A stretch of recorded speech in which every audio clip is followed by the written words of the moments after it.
ओम नमः शिवाय। शिव महापुराण वायव्य संहिता उत्तरार्ध अध्याय 37 योग निरूपण। श्री कृष्ण बोल्या, हे महर्षि, हवे कृपा करीने अत्यंत दुर्लभ योगનું નિરૂપણ કરો।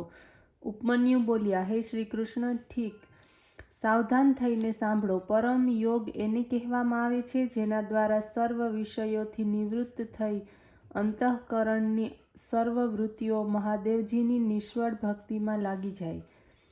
તે યોગ શિવ શાસ્ત્ર પ્રમાણે 5 પ્રકારનો છે: મંત્રક્રમ યોગ, સ્પર્શ યોગ, ભાવ યોગ, અભાવ યોગ, મહાયોગ, મંત્રનો પૂર્ણ અભ્યાસ, એના અર્થનું જ્ઞાન, એના મનની નિષ્ફળતા હોવી તે મંત્ર યોગ છે। જો એને પ્રાણાયામ દ્વારા સિદ્ધ કરવામાં આવે તો તે સ્પર્શ યોગ, જો મંત્ર રહિત હોય તો ભાવ યોગ।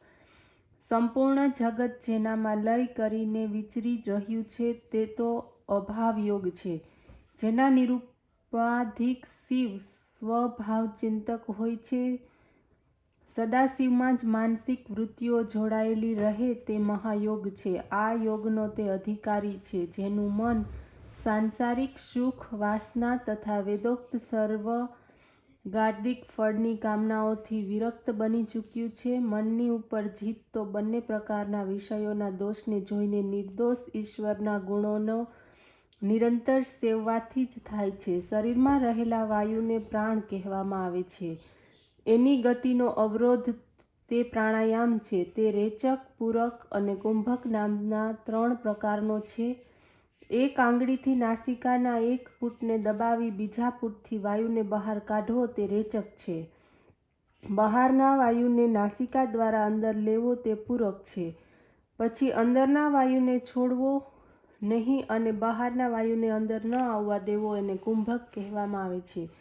યોગ સ્તંભના આ 3નો ધીરે ધીરે અભ્યાસ કરવો। આ પ્રાણાયામોને કરવા તે નાડીઓની શુદ્ધિપૂર્વક થાય છે। આ રીતે પ્રાણાયામ અગર્ભ તથા સગર્ભ ભેદથી 2 પ્રકારના છે। સગર્ભ પ્રાણાયામ જપ ધ્યાન સહિત થાય છે, એનાથી રહિત હોય તે અગર્ભથી સગર્ભ છે।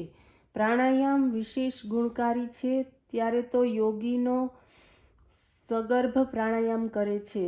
જ્યારે પ્રાણવાયુ ઉપર વિજય પ્રાપ્ત થાય છે ત્યારે અન્ય સર્વ વાયુઓ ઉપર પણ વિજયની પ્રાપ્તિ થાય છે।